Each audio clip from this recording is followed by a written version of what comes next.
Thank you, everybody, for joining us here, both in Zoom, in person, and on Zoom. Tonight, we are joining writer, photographer, and traveler Susan Bregman for a fun journey along Route 1 in Maine, including along the mid-coast, New Hampshire, and Massachusetts. And before we jump in, I just want to say that if you haven't picked up one of our brochures yet, listing all the summer events happening from now through September, we have those at the circulation desk in the library. So you can pick one up and put it on your fridge and make sure to never miss a program. So we're thrilled to have Susan here with us today. Susan is a writer and photographer living in Boston. She loves old neon signs, candlepin bowling, and roadside attractions, and believe it or not, is the author of New England Neon, New England Candlepin Bowling, and Along Route 1. Not a coincidence. Originally from New York, Susan moved to Boston after graduating from college and never left. And lucky for us, also seems to think Maine is pretty cool as well. I love Maine. So, without further ado, I will turn it over to you, Susan. Thank you, Julia. So I'm Susan, and I wrote a book called Along Route 1, and I'm going to talk about that tonight. And what I'm going to do is talk a little bit about Route 1 generally, some of the numbers, some of the statistics, some of the facts, and some of the broader themes about Route 1. And then I'm going to talk about some of my favorite stories that I encountered mostly in Maine. Maine has so many miles of Route 1. So about 100 years ago, highways had names, not numbers. There were things like the Atlantic Highway, the Lincoln Highway, the Old Spanish Trail. And it was a big confusing mess. Sometimes they overlapped. No one really knew where they were going. So the government stepped in. It was the US Bureau of Public Roads, and they introduced a numbering scheme in 1926. It was a little more complicated than this, but basically north-south roads ended in an odd number, and east-west roads ended in a 0, except for US 2, because they didn't want to have the US 0. So they gave it to. So Route 1 was designated on November 11th, 1926. The northern terminus was in Fort Kent, and the southern terminus was originally Miami. And then when they extended the highway to Key West became the southern terminus of Route 1 in, I think, 1938. And Route 1 incorporated a lot of the old Atlantic Coast Highway. And I was able to, the mileage estimates for Route 1 vary a lot. They change over time because there are modifications to the road, there are bypasses, they do improvements, they do all sorts of things, and the numbers keep changing. And I honestly didn't want to rely on the Wikipedia number. So I found someone at the organization that's responsible for these things, which is the American Association of State Highway and Transportation Officials, that we call AASHTO. And they got in touch with the 15 departments of transportation that Route 1 passes through and gave me a new estimate of 2,391 miles. So just call it 2,400 miles. And it is, in fact, the longest north-south road in the United States. So northern New England, Maine, New Hampshire, and Massachusetts account for 26% of the mileage on Route 1. So 1 out of every 4 miles of Route 1 is in northern New England. And Maine does have the largest share at 526 miles. It is second only to Florida, but it's pretty close. New Hampshire, we all know New Hampshire just has a tiny little coastline, so they only have 17 miles, and Massachusetts has 86. Those are the stats. The US Department of Agriculture, which was the agency responsible for the Bureau of Public Roads, called Route 1 a highway of history 100 years ago. And they wrote in a press release in 1927, they said that the United States Route 1 is a highway of history. The motorist traveling the road today is reminded frequently of the life and customs of the early days by the old inns, which have survived the passage of time and which now boast, in many cases with truth, having sheltered the father of his country. So that was 100 years ago. But I would argue that today Route 1 also documents a changing America, changes in the way we travel, do business, eat, play. I'm going to talk about that a little bit.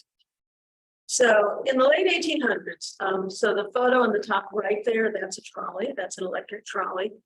In the late 1800s, before anyone was driving anywhere, electric trolleys provided the transportation connection. Streetcar operated between Biddeford and Old Orchard Beach.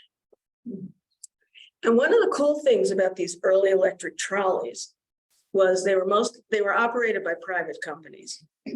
And, you know, they took people to work during the week, but then they wanted to extend their ridership and make more money. So they built what were called trolley parks. And they built these parks at the end of the line, and they had, you know, lakes and zoos and bowling and movies and dance halls and all sorts of entertainment. And then people had to ride the trolley on the weekend to get to them. So it was a very interesting phenomenon, and most of them are gone. There's one in Portland, Riverton Park, that's pretty much gone, but they're trying to restore at least the park part. And it's kind of an interesting thing. The photo in the middle of the right, that's Old Orchard Beach. And that's a plane called the Yellowbird. That was, oops, did I do that wrong? Sorry. I have to do that. So Charles Lindbergh, after he crossed the Atlantic in 1927, all these other aviators tried to replicate his success. And, you know, a lot of them crashed and burned.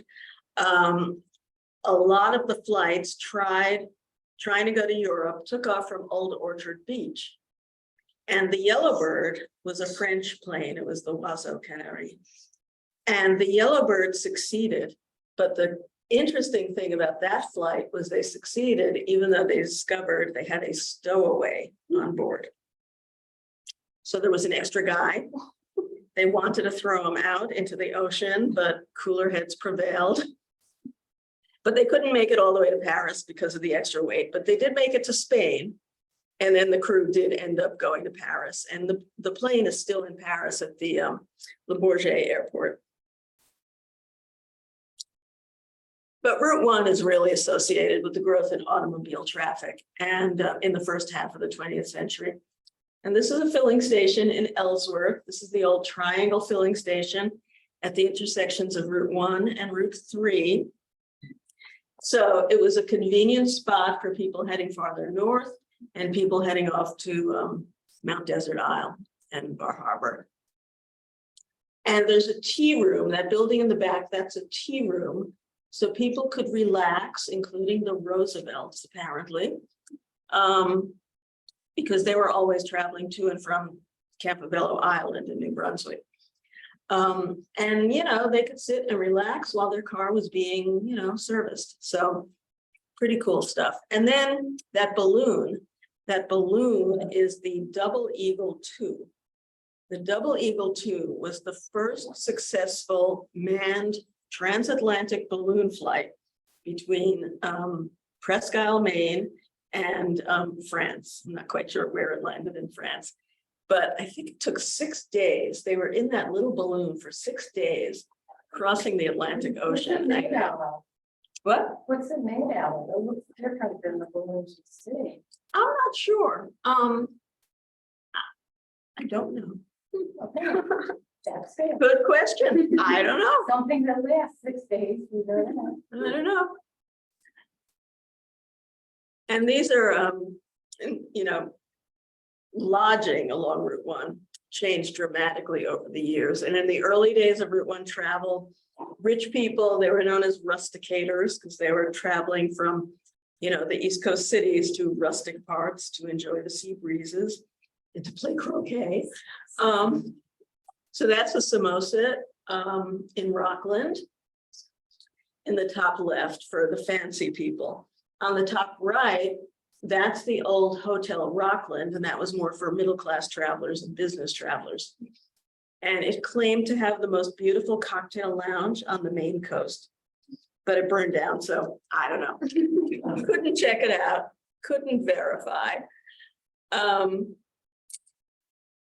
But as automobile travel really began to grow, at the beginning, motorists just camped out in fields or rented a room in private houses. But pretty soon these tourist cabins started popping up, and they offered a comfortable and affordable option for road trippers. This is the Royal River Cabins in Yarmouth on the lower left. And again, Eleanor Roosevelt stayed there. And she stayed there because she was trying to spend the night in Portland at the big fancy hotel, but they wouldn't let her keep her dog in her room. Oh, I know, the horror. So, so she went to Yarmouth and stayed there. And then on the right, eventually these tourist cabins, someone figured out, oh, it was much more efficient to put them all under one roof. And the motel was born. And that's a motel in Caribou. That's the old Prestile Terrace Motel, which used to have something called the Starlight Dining Room and the Sugar Room Coffee Shop.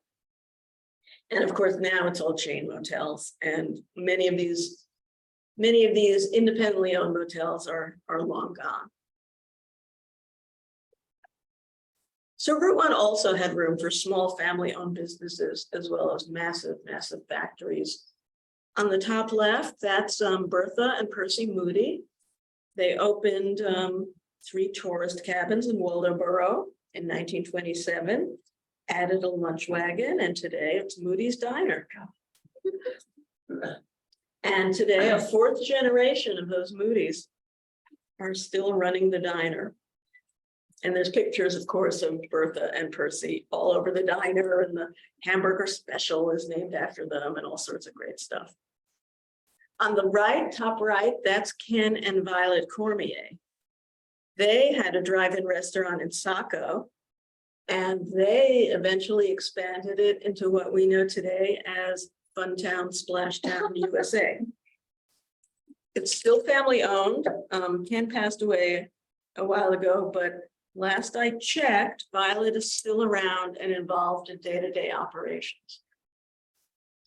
On the bottom, that's Biddeford. Once upon a time, the textile mills in Biddeford and Saco, and the island in the Saco River, which has had different names over the years. It was one of the largest mill districts in the country and employed up to 9,000 workers. Today, the mills are gone, but the district is on the National Register, and the buildings have been converted to other uses. And there's a lot of military history along Route 1. On the left, that's the blockhouse in Fort Kent, which is the only surviving structure from the original Fort Kent. And Fort Kent was built in 1838, when the border between Maine and New Brunswick was still being disputed. And it led to what was known as the Aroostook War, which was also known as a bloodless war because there were no casualties. It started as a skirmish between some lumberjacks and Caribou, and the only casualty, well, I heard it was a bear, but somebody else heard it was, I don't know, a moose or something. I don't know, but really it was an odd little war. And eventually the Webster-Ashburton Treaty defined the US-Canadian border in 1842, and Fort Kent was abandoned. But amazingly, this blockhouse, somebody bought it and lived there for like 30 years. It was a private residence in 1857, and the state got it back in 1891 and runs the site today in cooperation with a troop of local Eagle Scouts. It's kind of interesting. On the right, that's the USS Albacore. The Albacore was a research submarine built at the Portsmouth Naval Shipyard in 1953. And it served as a floating laboratory for almost 20 years and was decommissioned in 1972, ended up in Philadelphia, and was destined to be used for target practice and sunk. That's what they do with decommissioned submarines. But some volunteers in Portsmouth, New Hampshire, were like, no, we want it back. So there was a campaign, there was a, nonprofit. They got the politicians involved, they got the Navy involved. And after a very complicated rescue operation, the albacore was towed back to Portsmouth, where it is a museum today. It's landlocked though, but it is a museum in Portsmouth. I've not been inside because I'm claustrophobic, but I've seen the outside. So you might know what this is. Route 1 also offers a glimpse of American popular culture, and this is Peyton Place, the 1957 Lana Turner movie, which was filmed here and in surrounding communities. The book was very scandalous at the time, and libraries wouldn't have it. The country of Canada declared the book indecent, the entire country. And the producers wanted to film it on location, and they needed to find a New England town to stand in for the fictional Peyton Place, and eventually Camden said yes. And it was filmed here, and I think also in Belfast and maybe Thomaston, so some surrounding communities. But I have to ask you guys, because you live here and I don't, right? So this is Allison McKenzie taking the bus to New York. And people tell me that that bus is not in fact going to New York, but is going in the wrong direction. Yeah. So there's that. And what I don't understand also is they renamed Camden Peyton Place. They put the name Peyton Place on the arch. And yet this says Camden Drugs. So I have no explanation for that. But anyway, and then the other funny thing I thought was that Lana Turner did not come to Maine. She was the only cast member who did not film her scenes on location. She stayed in Hollywood. I know, she did. So Route 1's also home to theaters, arcades, miniature golf courses, bowling alleys, skating rinks, amusement parks, you name it. This is the Grand Theater in Ellsworth on the left, a lovingly restored Art Deco theater, still open today as a nonprofit. And on the right is Bolorama in Portsmouth, New Hampshire, one of several candlepin bowling alleys along Route 1. And my personal goal, so you see I wrote a book about candlepin bowling.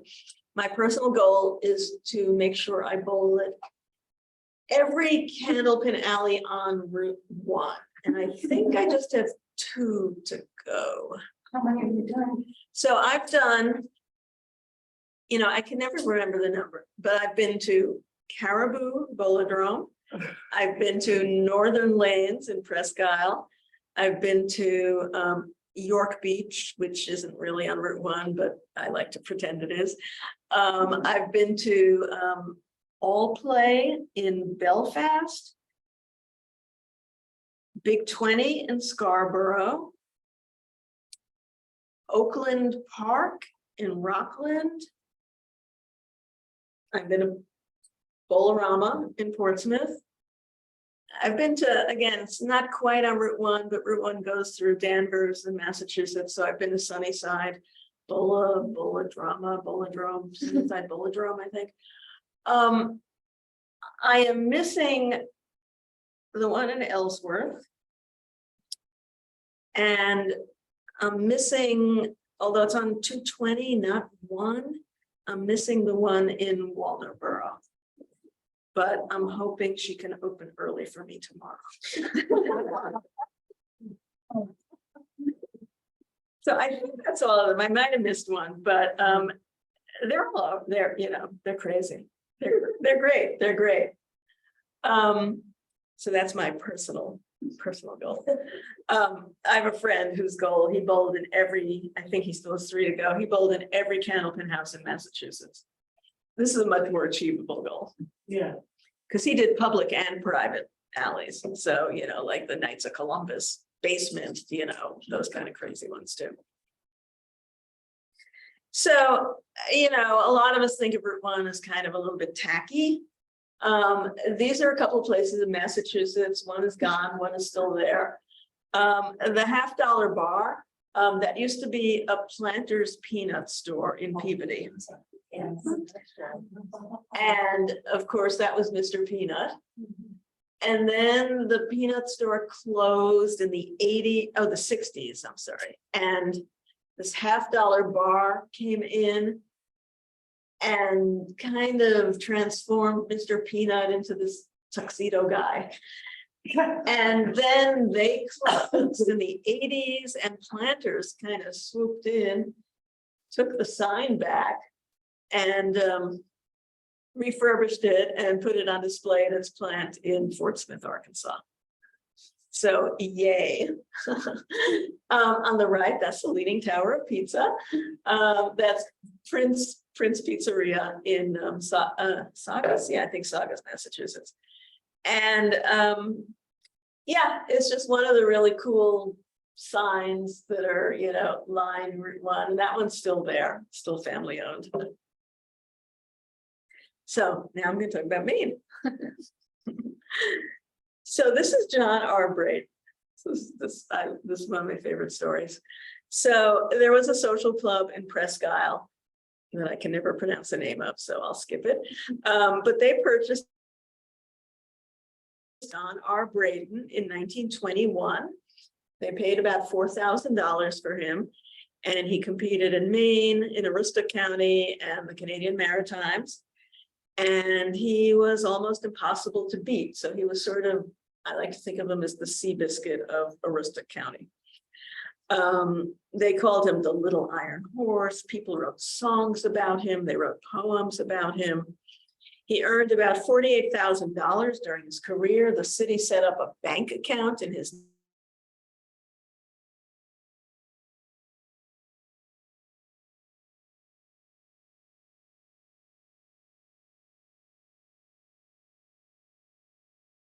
the Northeastland Hotel in Presque Isle, which was recently restored, by the way. It's quite nice now. That was the scene of one of John R. Braden's famous off-track exploits. So in October 1921, guests gathered at the hotel to toast his success, and they brought the horse into the hotel. And depending on which story you hear, they served him either oats or champagne in a silver trophy bowl, something. And he died in, when did he die? He died in 1929. He's buried at the Presque Isle Fairgrounds, I believe. But what I think is so cool also is the story doesn't end there. So in 1950, there was a new movie theater on Route 1 in Presque Isle, and they named it after the horse. It's the Braden Theater, still there. Used to have a better sign. Used to have a neon sign. And so let's talk about potatoes. Aroostook County farmers, they began growing potatoes in the 1800s, but it took the arrival of the Bangor and Aroostook Railroad to bring Maine potatoes to the world. And by the 1940s, Maine led the US in potato production. And those red, white, and blue cars, which I'm sorry, that's not a color picture, were a familiar sight across the country. And then I love this picture on the right. These are schoolgirls in Presque Isle brandishing potatoes as part of the 1940 potato barrel rolling contest. And I have a postscript to that story because the young woman at the, I gave a presentation at the Presque Isle Library last month. And a young woman at the library said her probably great uncle was in fact the potato barrel rolling champion in 1940. So there you go.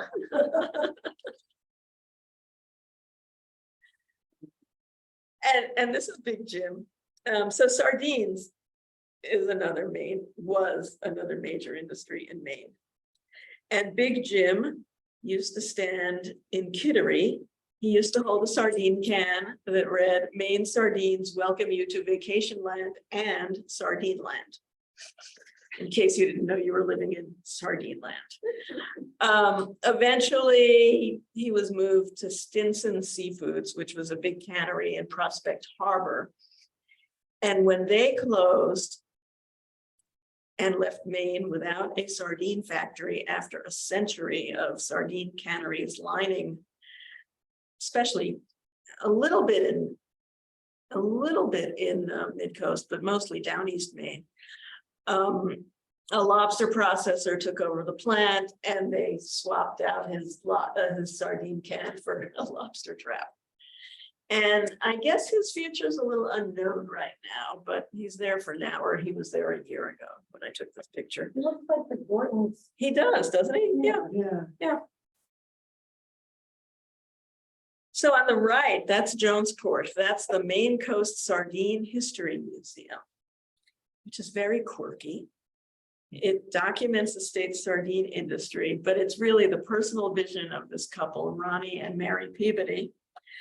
They collected sardine memorabilia for years, and they built the museum next to their home in 2005. And when I was there, it was like, I checked the hours in advance, we get there and it's locked, right? And there's a phone number on the door and I'm just about to call the number. And somebody pulls into the driveway and she's like, "Oh, are you here for the museum? Great. Let me put the dog in the house and I'll open it up for you." And it's like, that was Mary. Is the wall of scissors? Yeah. Yes. So the wall of scissors, I'm glad you asked. A lot of the museum, I don't know, was cans and labels and maps and stuff. The women, it was mostly women, of course.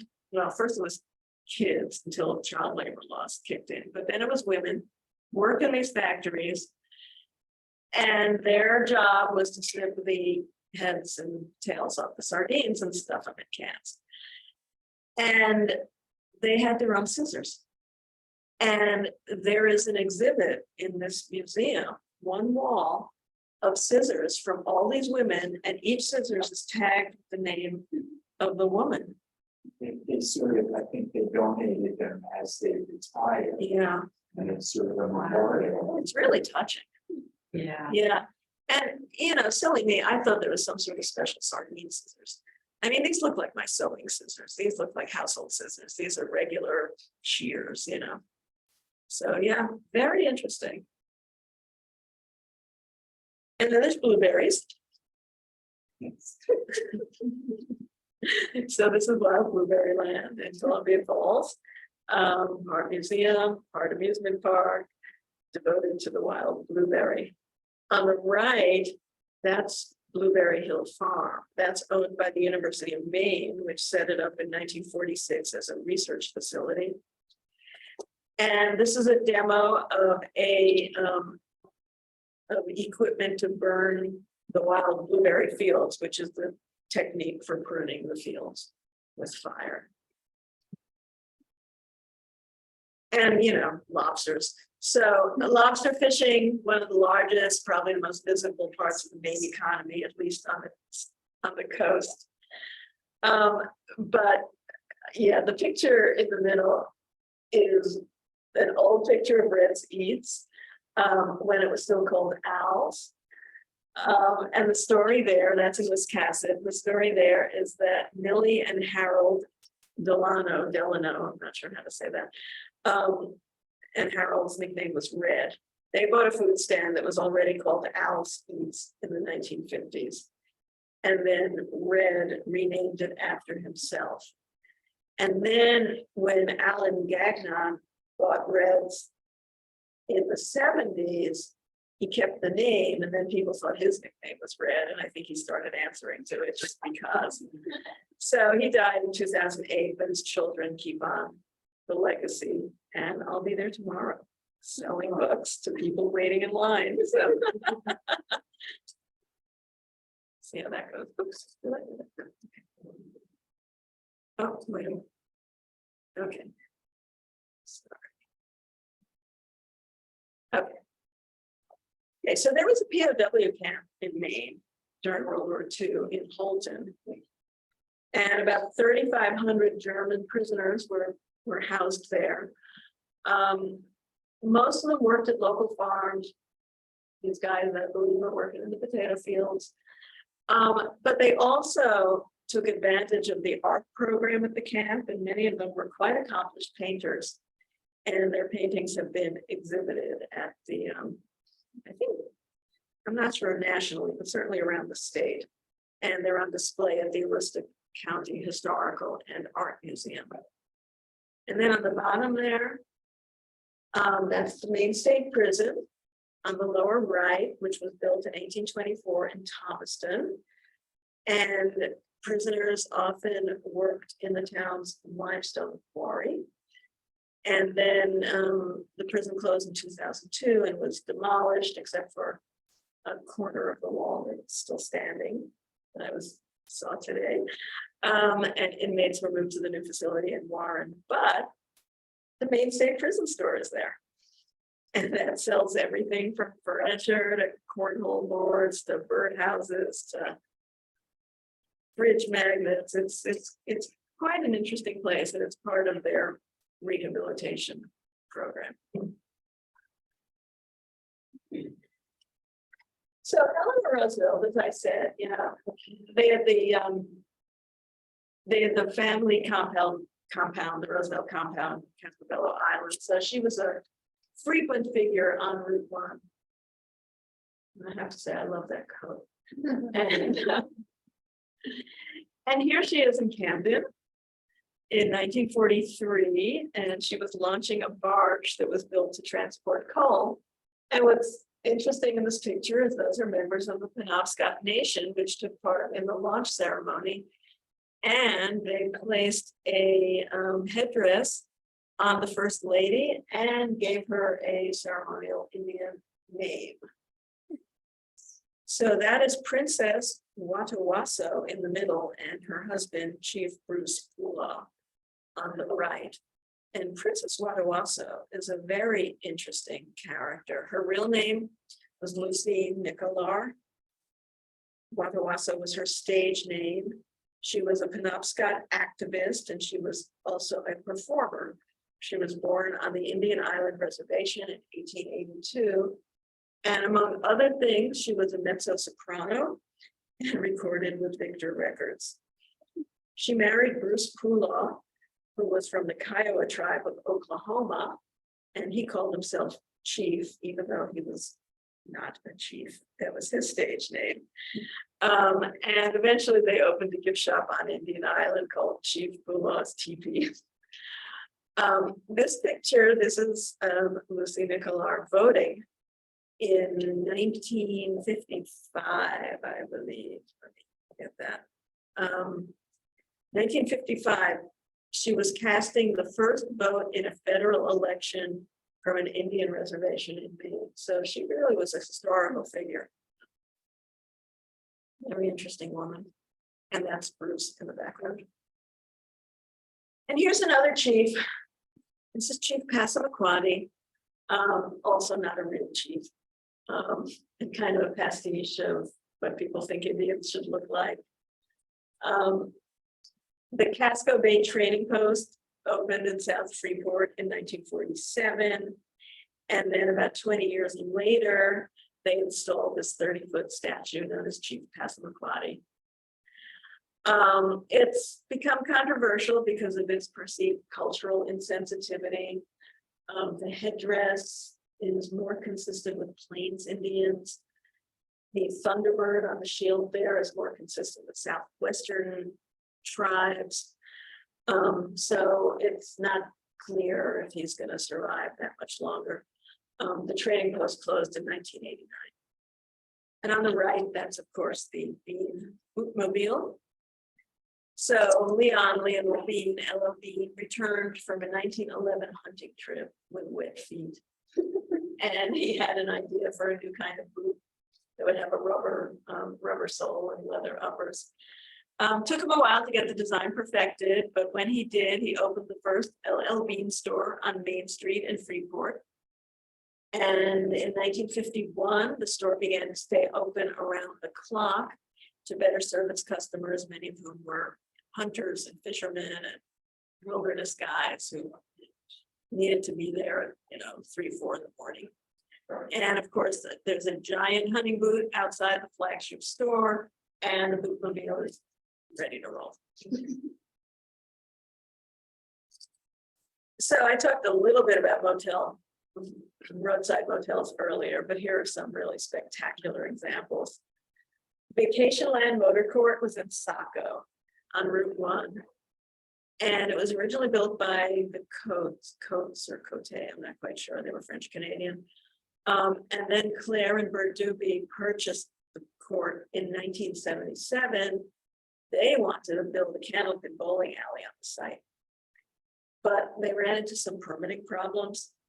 So they couldn't open their bowling alley there, but they opened it elsewhere on Route 1. So then they basically owned the motel and the Vacation Land Bowling and Recreation Center, also in Saco. And the bowling center closed. First, they sold the motor court in 2002, but their true love was the Hamilton Alley, and they closed that in 2017. And they were just voted into the International Candlepin Bowling Association Hall of Fame. And supposedly they introduced computerized scoring to candlepin bowling, which was quite scandalous at the time. For those of us who like pen and paper scoring, paper and pencil scoring, but has its place. At the right, that's a Starlight Motel in Old Orchard Beach. And the sign, that was one of, they used to call them diving lady signs for obvious reasons, and they were at motels all across the country. And of course, they were meant to kind of seduce motorists with this vision of, a dip in the motel's pool after a long dusty day on the road. So starting in the 30s, a lot of Maine cities and towns had festivals to celebrate everything from potato blossoms to lobsters. And I know the Lobster Festival is in Rockland this week. And many of those festivals crowned a queen. So on the left, those are candidates vying for the title of alewife queen in 1957 in Damerscotta Mills. And Damerscotta Mills has a fish ladder. Alewives are fish that live in the ocean but spawn in fresh water. So the fish ladder is there to help you get to Lake Damerscotta. In the middle there, so poultry was the big business in Waldo County. And Maine Broiler Day was originally a get-together for industry leaders in Belfast. And then they decided they needed a broiler queen. So that's Betty Perry, and she's being crowned by the governor. That's Governor Payne in 1949. So Broiler Day gradually became a community event known as the Maine Broiler Festival. But when the poultry plants closed, it just was renamed the Bay Festival. And I just read something about the Lobster Festival, which is that they're no longer crowning a sea goddess. So now, I can't remember the title, but it's the Maine Lobster something delegation. Yeah, it's like a business meeting or something. It's weird, but it's trying to be more inclusive and more appropriate. So, I'll leave it there. So who's been to the desert of Maine? Nobody yet. Usually half the people in the room have been. It's very strange. It's in Freeport. It's not quite on Route 1. It's a little bit off of Route 1. It has sand. It's not a geological desert. It was created during the glacial age when the glaciers deposited sand across southern Maine, and then topsoil gradually covered the sand, and then it became suitable for agriculture. So there was a farmer in the 1700s named William Tuttle, and he began working his 300 acres. And I think he was quite successful, but future generations made some bad land management decisions. and the topsoil began eroding, and the sand started emerging, and eventually the sand covered like 40 acres of their property. So they just said, see you later, and they abandoned their farm. A promoter, visionary guy who saw all the tourist traffic on Route 1, said, okay, we can make this an attraction. So he made it a tourist attraction. He brought in camels. That's a live camel that was in Maine.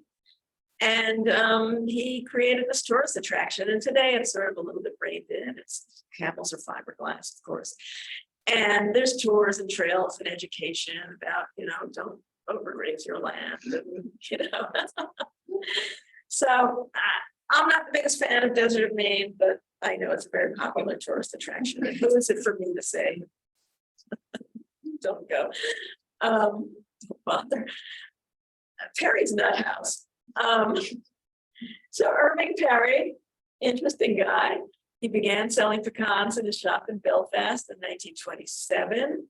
Soon he expanded to other delicacies like Brazil nuts straight from South America, coconuts still in their husks. And he was a self-promoter. And he filled the shop with crazy stuff like an alligator hide, taxidermy water buffalo shot by Theodore Roosevelt. And, Perry's Nut House just sort of became this tourist attraction. When Perry died in 1940, someone named Joshua Treat III bought the store. And he continued the tradition. He added an albatross. He added a man-eating clam. I don't know what that is, but he added one. There were all kinds of animals on the front lawn. I mean, animal, fiberglass and plaster of Paris, whatever they were. And he sold the business in the 70s. The store closed for a while in the late 90s, and a lot of the collection was auctioned off. One of the things that was auctioned off was a model of an elephant that was called Hawthorne. And he's the elephant that sits on top of the Colonial Theater in downtown Belfast. So that's kind of fun. And they reopened Perry's Nut House about 20 years ago. And they did retrieve some of the sold off items. And I know the albatross is still there. So it's kind of a fun place. There's a dinosaur, pink dinosaur named Floyd. Not at Perry's, next to it. Oh, is it? I think it's next, It's close, it's close. like that strip mall, right? Yeah. Yeah. His name is Floyd. Floyd. Okay, good to know. Well, I'll be in Belfast tomorrow, so I'll be sure to say hello. Say hello. I will. I will. Yeah, is it still open? Perry's? Yeah. Well, it was open a year ago. I'm sure it's still open. So this is this little cutie pie. That's Andre the seal. Andre, you probably know about Andre, a Rockport skin diver named Harry Goodridge found an abandoned seal pup in 1961, took him home, raised him, trained him, would release him back into the ocean, and the seal, Andre, he would spend his winters in warmer waters. He'd go to, spend them in Massachusetts and Connecticut. But he'd always come back to Rockport every summer, and they put on shows every night. And Andre became a celebrity seal. And sadly, Andre washed up in 1986 at the age of 25, but he had a good run. And I was able to track down one of Harry's daughters, Tony, or Andre's stepsister, and asked her for her memories of Andre. And she said that, quote, she said, while in the safety of his pen or at the aquariums, see the picture of these aquariums, Andre was comical, eagerly showing off his tricks to tens of thousands of people over the years. But he could be ornery and unpredictable in the wild, refusing to get out of fishermen's dinghies or tugging on the flippers of scuba divers. So, and there's a statue of Andre at Rockport Harbor, a granite statue. Oh, sorry, I forgot about the Strand. That's the Strand Theater in Rockland. So in 1920, there was a fire that leveled most of downtown Rockland. And the Strand Theater was the first structure that emerged from the ashes. It's an Egyptian revival movie palace, opened in 1923. It was owned by the same family till 2000. And then it closed for a while, but it was repurchased. And now it operates as a nonprofit performing arts center. So this is the Androscoggin Swinging Bridge. So Maine's first textile mill was built in 1809 in Brunswick on the Androscoggin River. And then the Cabot Manufacturing Company took over the property in 1857.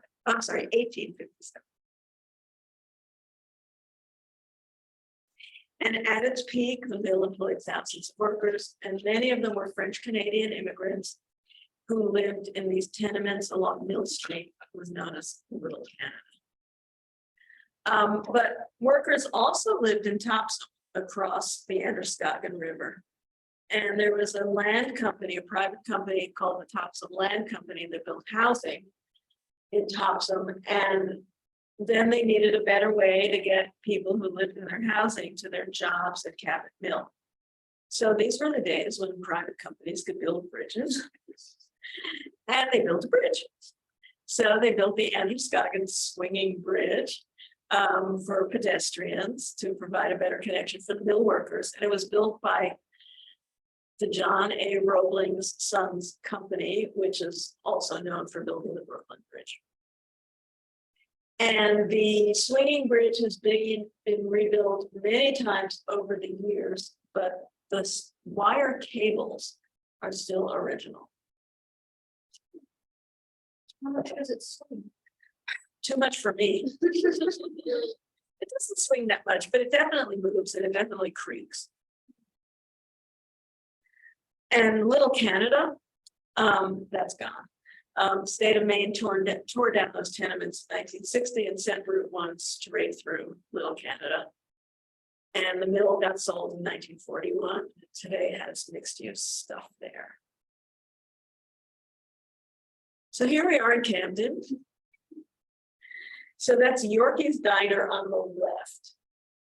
So Erskine York, he was a clown, a literal clown. He was known as Yorkie the Clown. He worked with Barnum, Ringling Brothers, Barnum and Bailey Circus, among others, in the 1920s. And he retired in 1933. He was a Rockland native, but he ended up in Camden. And he had a hot dog stand for a while. And then he opened Yorkie's Diner in 1944. And then he sold the diner in 1958 and continued to make local appearances as a clown. So, oops, sorry. And I don't know, maybe someone here can answer this. When I was watching Peyton Place, the movie, was that Yorkie the Clown leading the parade? Does anybody know? That's my theory. Okay. And who else could it have been, right? There was a clown leading a parade. Locals were extras. I assume it was Yorkie. And on the right, of course, that's the amphitheater right next door. So in 1896, the residents of Camden, they voted to establish a free public library. It took a while, but the Camden Public Library opened in 1928. Philanthropist Mary Louise Curtis Bach donated the land, and architects Parker Morse Hooper and Charles Greeley Loring designed the structure. Then Bach gave land next to the library for the amphitheater, and prominent landscape architect Fletcher Steele created the public amphitheater, which is still continuing. Do you know what performance is going on in that picture? I don't. It looks like a Shakespeare performance, but I don't know what. They're very dramatic, though. But that photo is from the library archives, so I'm sure you can find out.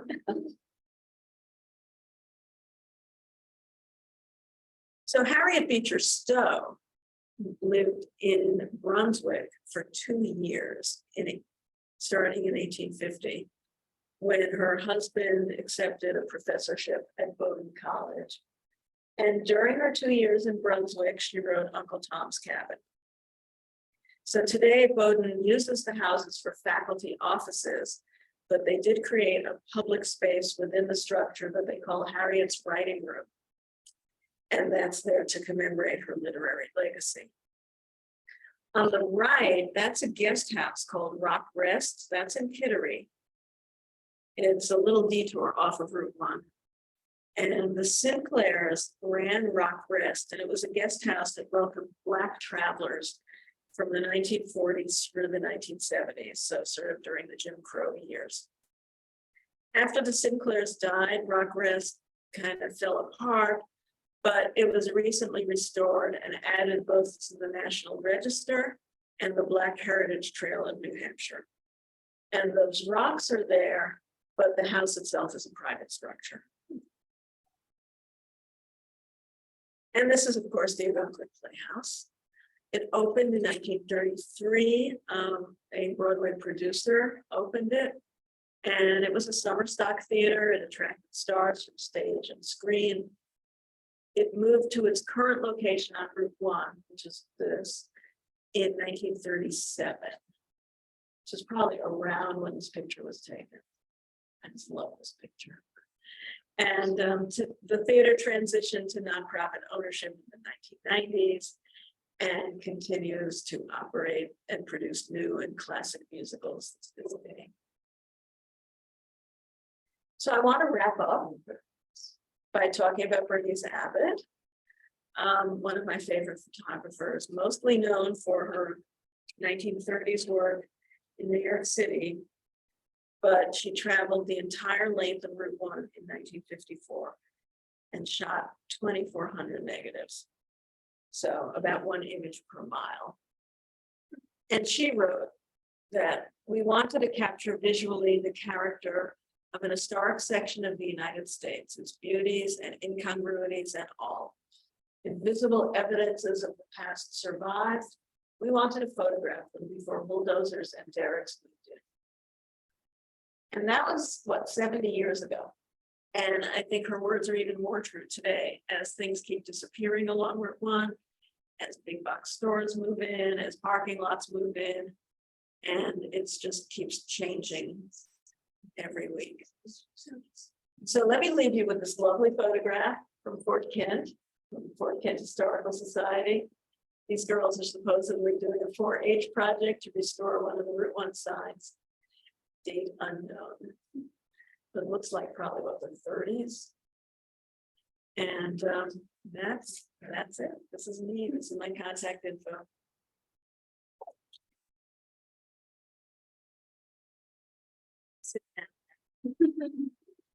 Yeah, and if anyone on Zoom has any questions, you can type them into the chat or Q&A. Of course. And of course, if When you're asking these questions, you don't even have to type them into the chat. Where is the photographer that you just mentioned? Where could we, or can we access the collection of photographs? the Route 1 collection, I've had trouble finding, to be honest. I have not seen them archived anywhere. I've looked through the Library of Congress, they're not there. I've contacted some galleries in New York. And many of them represent her, but they don't really have much of the Route 1 stuff. So I've Googled it. I see there have been periodic exhibits, but they don't seem to live anywhere. It's very frustrating. She did retire to Maine, right? She retired to, how do you say it? Munson, Maine, M-O-N-S-O-N. Some of her work is at Maritime Museum. Is it? Their collection. Oh, that's good to know. And she also worked with Miss Stanley, whose first name escapes me at the moment, but the Stanley brothers, who made Stanley Steamer, had a sister who had an exotic name, which is escaping me. And they developed dry plate It's probably the very side of what this is. There's also a gallery in Ellsworth that has some of her work, but it's more of her work once she was living in Maine, and it's not. It's a different type of work than her earlier work. But I'm trying to buy a picture. And I can't find them anywhere. So, yeah, it's interesting that she took all those pictures. And where are they? Yeah. And that there isn't some type of book or collection.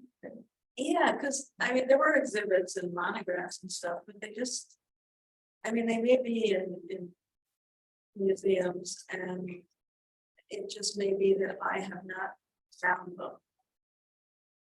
Put the right search terms in. Something, because yeah, I mean, so many pictures, and but her reputation is for New York City in the 30s, and that was her claim to fame. Curious, how did you get so interested in Route 1? Involved. So, there's sort of a common thread in my books and my interests that are just, broadly disappearing New England, roadside attractions, New England cultural stuff. And I was interested in Route 1 in Massachusetts because I live in Boston. And I didn't really show much from Massachusetts tonight, but there's a lot of stuff, especially north of the city. And there's the orange dinosaur, there's the old Hilltop Steakhouse, there's Kowloon, there's the old Whalers, there's a lot of stuff. And so that was my original idea, that maybe there was a book in that. And then my editor was like, well, what about Maine? Like, Maine, so far. But I like the fact that it started here. Yeah. Started. And I love it. It's such a great story. And I found out pretty special. Yeah. Fort Kent. I mean, who goes to Fort Kent? I'm so glad I've been there twice now. It's just so, because everyone's like, oh, Key West, Route 1, but it started here. Yeah. And, I'm pretty sure they built it from north to south. So,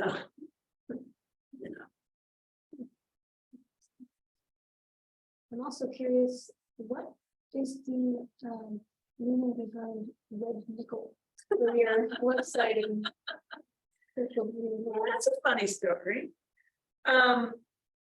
So what got me started on taking pictures in neon signs was going to Las Vegas. And I used to go like the Neon Museum in Las Vegas. I went there a few times before it was even a museum, but it was just like a collection gathering dust. And I would take pictures inside casinos of the lights and the flashing and stuff and the neon and the this and the that. And I had this photograph I took that I really, really, really liked. And it was inside the Luxor casino before the Luxor tried to make itself elegant. So it was when the casino was still red, pretty tacky. And it was these 5-cent slot machines. And the background was all red. And it was like, oh, so I called it red nickel because they're nickel slots. And I just started using it. And then I trademarked it. So that's like more fun than just using my name.